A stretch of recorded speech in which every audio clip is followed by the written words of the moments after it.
Hello, everybody. Happy Monday morning. It's Dave Neal, stand-up comic and host of Bachelor Nation News.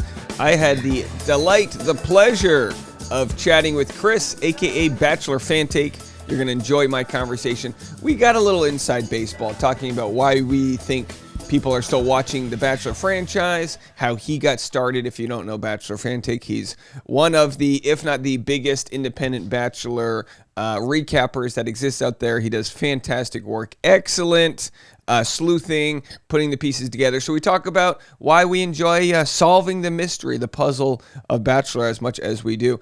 Do me a favor, hit the subscribe button if you haven't already, and make sure to like this video. A lot of people have said, oh, Dave, I never saw your interview with the Game of Roses podcast. Hey, it's all out there. You guys got to go check it out. And if you haven't checked out my vlogs so far this Vlogmas season, I'm making a Christmas-themed vlog every single day of December. They're a ton of fun. You got to jump on board. I'm going to be talking about my conversation with Hannah Brown on my vlog today. It'll come out in a couple hours, so chances are if you're watching this, the vlog's already out. Make sure you go to Dave Neal Vlogs on YouTube and check that out. I got the chance to interview Hannah Brown and do some stand-up comedy at the Hollywood Improv in front of her audience. I'll share with you guys never before seen footage, whatever I can share with you. I can't share too much, but it'll be on my vlog channel. And then if you really want to stick around for the tea, I'll talk to the private Patreon community at noon today, a private Patreon live stream, noon Pacific time. I'll go live for 30, 40 minutes,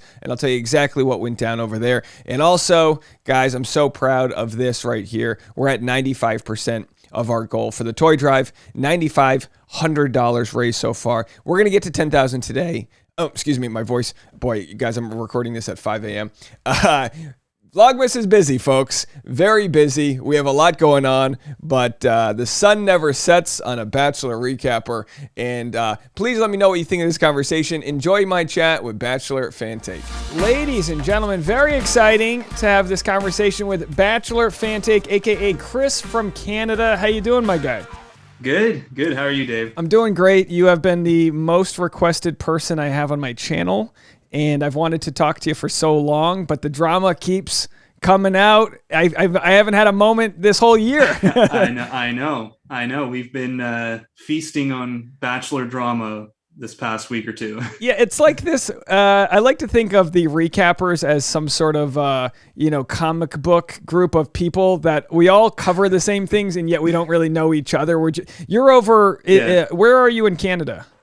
I'm in Ontario. In Ontario. And I'm sure you get asked this question a ton, so I don't want to spend too much time on it. But what got you going, I know you had mentioned in previous interviews or on your channel that your friends and family were like, you should start a channel. You're talking about Bachelor. But what was the point where you were like, oh, this is like a thing? Like people are actually tuning in. Oh, yeah.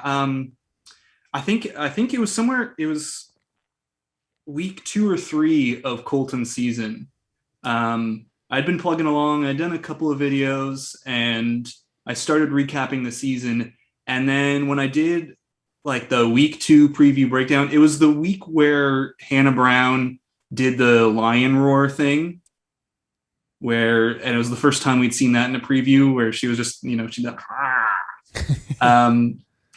that week, that preview, all of a sudden, my videos went from like 100 to 200, few hundred views to that one got up to 20,000. Wow. And it just kind of, I don't know, something hit at that point, and then everything else slowly rolled up. That's what I love about YouTube. When the all-seeing YouTube algorithm decides to push a video, it's like, yeah. Whoa. So essentially you started getting featured on people's homepages and all that. Something. I still don't know how it works. If people knew how it works, they'd be gaming it as much as possible. But I'll say this: it works. They like quality content. So obviously, you created a niche that probably didn't exist in the Bachelor world, which was figuring out the clues that the previews give you to piece the story together. Would you say that's accurate? Yeah. I mean, I think there are people who do this kind of stuff around, and I know there are like Instagram sleuthers, and that's a world kind of beyond even me. But I think it was all just combining it into one area on YouTube that was not really done before. And that's what.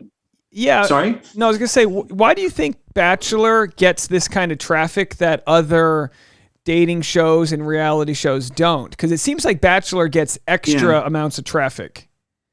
Well, I don't know. There are a lot of shows. I don't know how true that actually is, because if you look at videos on 90 Day Fiance and Married at First Sight, like some of these shows get huge views. At least people who put together like funny compilations and things like that. But I don't know. I think Bachelor's kind of been timeless. And it has such a huge reach and audience. It's a network show that, it like has a loyal fan base, and I don't know. Yeah. People just seem to want to consume the content. I mean, it's weird. It's weird. Like, I want to consume the content still, like, and I started the channel because I love the show. And I don't know, there's just a fun element of talking about it, trashing it, actually investing in it, and memeing with your friends. Yeah, the show is like the bastion of old media. Releases once a week. You get 6 days where you try to figure out what's going to happen next. I don't think if they dumped it Netflix style, what we'd if you can just fast forward to the episode where Colton jumps over the fence, then all the answers are solved. But the show really leaves you with a lot of questions. Yeah, and shows like Love Is Blind and other shows, like The Circle and stuff like that are on Netflix. They've been releasing them like 3 episodes at a time to kind of find a balance between that. Okay, we're not gonna let you fast forward to the end, but we'll give you 3 episodes to binge. And then you got to wait a week. Right. F-Boy Island did that for on HBO. That's a good point. Yeah. So you on your Twitter, you say you analyze a Bachelor so hard it'll seem like the Da Vinci Code. What do you think is it about the human psyche that wants to solve? Because in the negative areas, it's what made QAnon like a thing. People just want to like come to their own solutions, and but on the simple sort of harmless aspects, you're providing people the chance to like link together previews where there was an earring, and then all of a sudden there's a proposal, and is this the person who's on the final? Like, what do you think that is that makes people so curious? Yeah, we're gonna jump into some like neuroscience here. Yeah. Well, I think people just have a innate good feeling that goes off in their brain when a puzzle is put together or a mystery is solved. Like how often do you binge watch a crime drama or a crime documentary, true crime documentary? Like there's just something that feels good about it. And I think the mystery element, the idea that there's stuff to be solved and you can find it in a Bachelor preview is pretty unique to The Bachelor as well. Not everything kind of aligns in this perfect way like it does with The Bachelor. There are some shows that do, but like if you compare The Bachelor to Survivor, both those shows are filmed. Both those shows are like a competition where there is one winner at the end.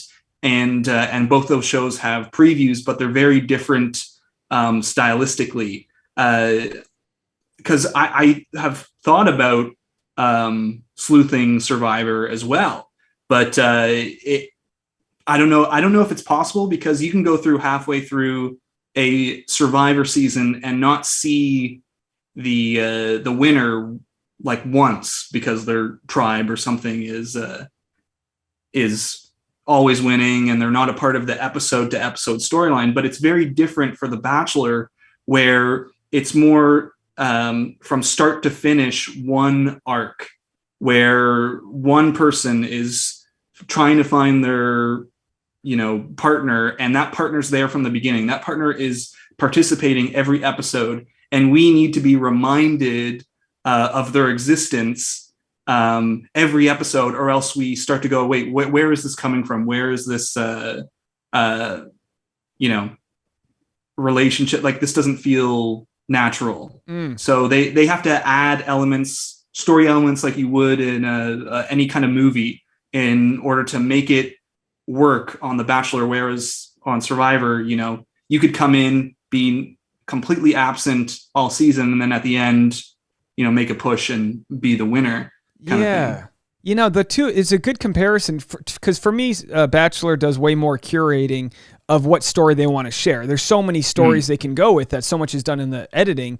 And Survivor seems like that classy family. When you have the classy family over, bring out the nice silverware. Whereas Bachelor's like paper plates side of the family. And I do believe that Survivor does edit people in certain ways. They will do stuff like that to try and kind of, you know, get people rooting for someone who's going to win. Because you do want people to be feeling satisfied at the end of a season of Survivor. But yeah, very different. And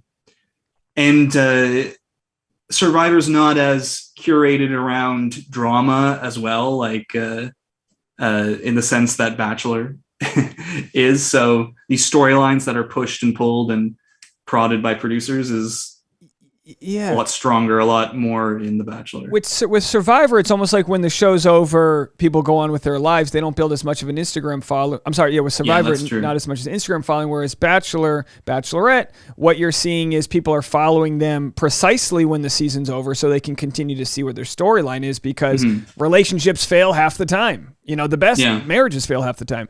So you're watching them going, are they going to last? Or, you know, we project so much of our own sort of, relationship hopes and dreams onto these random people we find, which is interesting because I don't know about your demographics. I have 93% women watching my channel. I'm assuming you've got to be in the 85 plus. I'm similar. Yeah.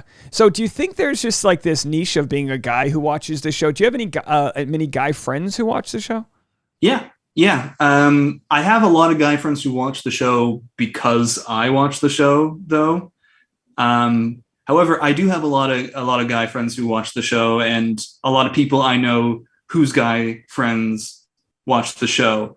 And I mean, it makes total sense to me. Guys like romance, guys like drama. There are always romances in Marvel movies and the stereotypical guy stuff. Video games. I mean, if you try to take away the romance options in some of these video games, guys would go insane. They'd go nuts.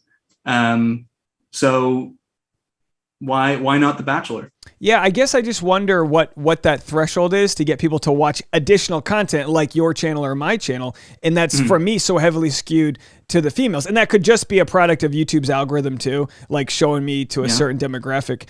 Now, your channel, you've gotten a lot of credit. Before this past year is when you finally revealed your face. Before that, people, and I still got questions today when I asked my Facebook community if they had any questions they wanted to ask you. People want to know, are you an ABC plant? That's how good your quality of content is, that people are thinking that you're in on this. Yeah, absolutely. I would love to be an ABC plant. Only for the possibility of getting footage ahead of time. That would be wonderful. That would be time saving. But no, I don't. I'm not an ABC plant, and I don't know. I don't want to be too close and connected to ABC as well. You know, I don't want to feel like influenced to say something that's not honest. Right. Some implicit bias there. If to have like, I don't want to like piss off anyone in ABC. Or, you know, they've been giving me screeners or something like that. I don't want to say something that's going to stop them from doing that. So, you know, it's better off as is. You know, I think that's what makes independent like recap channels so successful, is the implicit bias you get from like Clickbait podcast and Bachelor Happy Hour. It's such like propaganda that it's like they're obviously getting paid handsomely by the show. So, you know, if I were in the same position, I would also be like, yeah, we love it. You know, so-and-so's great, where you can watch it objectively and be like, yeah, you kind of have to take some of the Bachelor podcast stuff with a grain of salt. And like I have biases on the show. Everyone watching is going to have their own biases.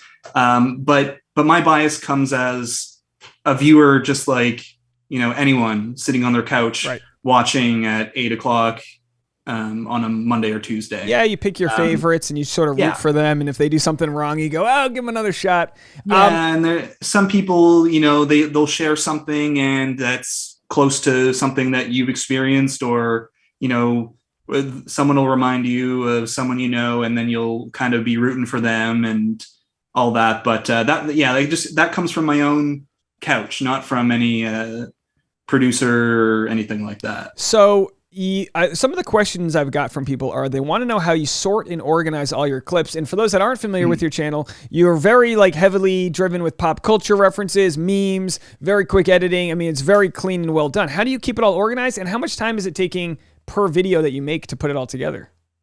So I have a folder on my computer. Like if the FBI or the Canadian FBI came and raided my folder, they'd be so perplexed to just see like nothing but Bachelor screenshots. I probably have like 1 million Bachelor screenshots over the years in a folder organized by season. And that's where I go to like reference something. If there are particular shots for previews that I think are really interesting, I'll kind of highlight those. And a lot of the time, just by spending so much time looking at a preview, a season preview or whatever, I kind of automatically know in my brain, oh, like this is the same thing Michelle was wearing in that one shot or something like that. Or wasn't there this one scene, you know, where this happened, and okay, I can go back and start finding it quickly that way. But a typical video will take from, I'll wake up at 6 a.m., like take care of the dogs and all that. And then I'll be done when the video comes out, 4 or 5 straight to do a recap. Nice. And then at night I'll work a little bit on the preview, and then the next day, 4 o'clock again, I'll be out. So there you go. I mean, that's some good dedication there. Now, what is what's like, and I hate to sound like HR here, but like, what's your big plan? What would you like to do as you keep growing your channel? Because you hit 100,000 subs, which is huge. You get the silver play button. That's like one of the biggest milestones you can get as a YouTube creator. Now you've blown past that. What, you probably in the 120s, 130s, 140s? I'm 139 right now. Amazing. Yeah. So like, what's your plan just on like a growth side of things? Well, I really want to tip my foot into Love is Blind as well. When the show was canceled, or not like postponed because of the lockdown and the pandemic, I did some videos on Love is Blind because I really enjoyed that show. But you know, other than Love is Blind Brazil, there's not been much of a word on that. I think they're casting or something like that. Funnily enough, my 2 biggest videos, my most viewed videos, are not Bachelor videos. They're both Love is Blind videos, funnily enough. So it'd be nice to kind of tiptoe into that. And when I feel like I have time, or during the off season, which has been like no time this past year, which has been straight Bachelor content. So there's really not been time to do other stuff. But I'd love to, maybe in between seasons cover different shows. And I think that's sort of the next step, I guess. So when you revealed your face, what was were you nervous? Were you, people obviously you made your channel, you didn't show your face. So you had this curiosity, which, by the way, genius way to drive subscribers. I mean, that's really a great. Well, I honestly was nothing to do with like a marketing thing or trying to like draw interest. It was purely I didn't really want to reveal my face, not for any strange reason. I guess it was just it's kind of easy to put videos out that did involve me recording. You could also focus more on the footage and the memes without me there, putting my face on top of everything with the way that I do my videos. And which is why also I don't put my face onto videos now. I continue doing it as is. But I don't know. It was just something I didn't do. And then once the subscriber count started going up, then it was sort of a fun incentive to add on. It is nerve-wracking to answer your other question as well. Not that I don't think anything would have bothered me with comments or whatever. It's you get used to it on the internet, but it's still nerve-wracking because you are putting yourself out there in a new way. So, but it was a lot of fun watching it with everybody. Yeah, it was a big event. I was watching the replay. It was like, oh, here we go. This is a big deal. Now, my last question is reviewing 2021. Do you think 2022, how does 2022 follow 2021? You essentially had Chris Harrison gone. The Rachel Kirkconnell, Matt James was a huge story. Taylor Nolan, it was one thing after another. Katie Thurston's season was still pretty hot. Bachelor in Paradise with the great unfollowing with Brendan Moraes. That was crazy. Now, even Michelle Young, she has a very pleasant season, which not free of a lot of drama, which is a good thing for her. The ratings in some part dipped to the levels of Listen to Your Heart, which was right before the pandemic hit. Do you think they're flying too close to the sun, or do you think they're just going to keep trying to ramp up the drama? Yeah, well, first of all, never underestimate the Bachelor people's ability to create drama. It's they will always find a way. But I think I'm hopeful that we'll see some normalcy in terms of schedule because it is a lot. Who knows what it's actually going to be? There have been a lot of rumors about scheduling for next year. I don't know. Hopefully there's some fun stuff.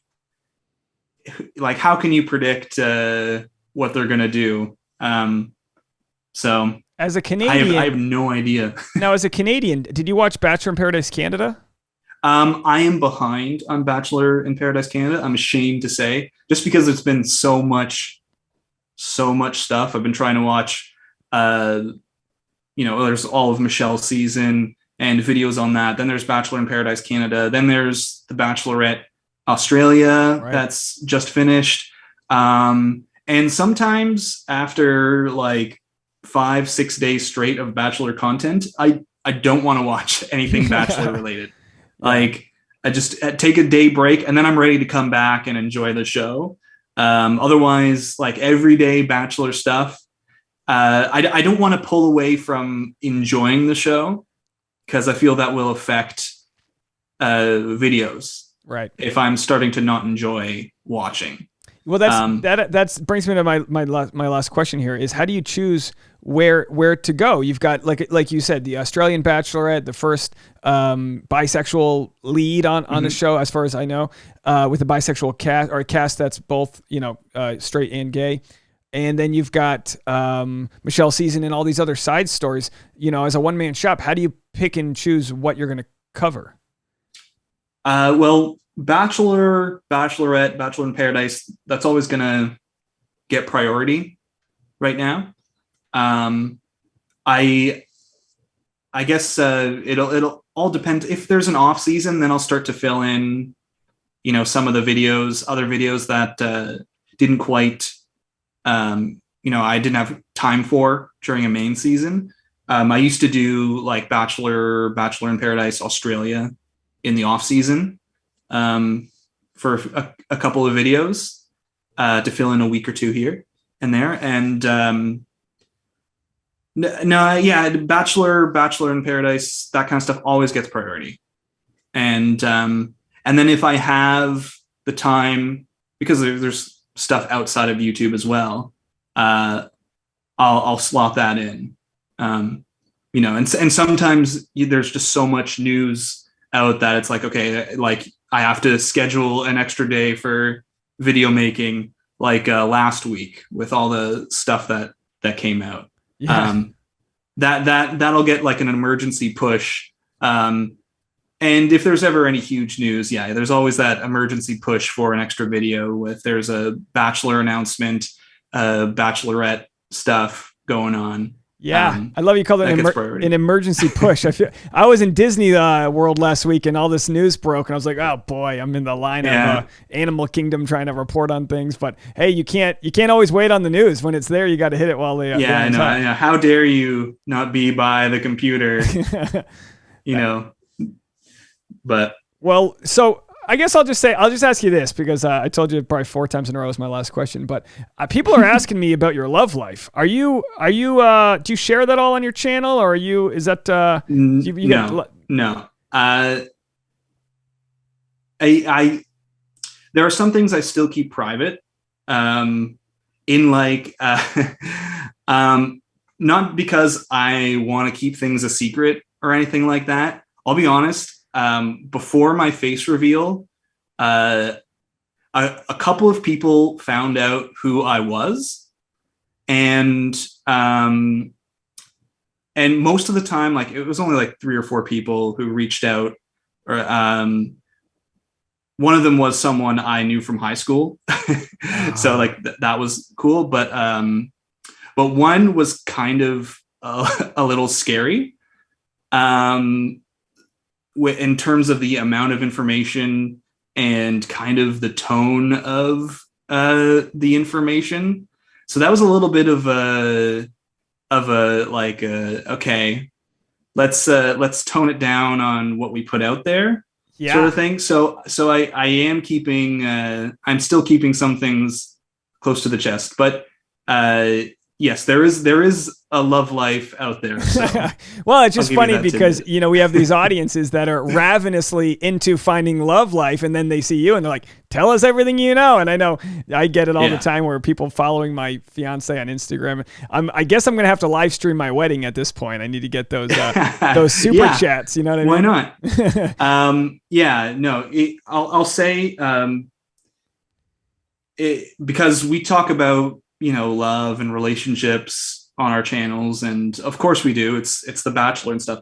I'm not coming from inexperience. Gotcha. I'll say. Good to know. Good way to end it. Thanks so much for chatting with me today, and happy Bachelor podcasting, or whatever you want to call it, YouTubing out there. Is there anything you want to promote before I let you go here? No. If you don't know my channel, follow me. Bachelor Fantake on YouTube, recaps and preview breakdowns every, I guess right now it's Tuesday and Wednesday it's usually Tuesday and Wednesday, every Wednesday and Thursday, but on Clayton season, it'll be back to Tuesday and Wednesday. If you want memes, stuff like that, follow me on Twitter at Bachelor Fantake, follow me on Instagram, and I also have a TikTok now. Hey, nice. So, Look at you. So I think I need to crown you as the world's largest independent Bachelor YouTuber. So I think it's you, crown? Right? We need to get you a crown. I mean, you're the king of Bachelor Nation out here. So congrats to that. Thank you. I humbly accept. There it is, folks. Crowns and jewelry. So. I'll be your jester. All right. Well, thanks so much for joining me. I really appreciate it. Yeah, of course. Thanks for having me on. All right, see you, man. All right, what did you guys think? Did you have fun? Did you learn a little bit? It's always good to chat with other people that are so involved in the backstories of Bachelor Nation. So very much enjoyed my chat with Chris of Bachelor Fantake. Make sure to go subscribe to his channel and check him out if you haven't already. And don't forget to subscribe to my channel and check me out as we inch our way close to 50,000 subscribers. We're at 48,000, so we're almost there. I appreciate all of your donations to the toy drive, and more content coming your way. We'll talk to you in a little bit. Bye, guys.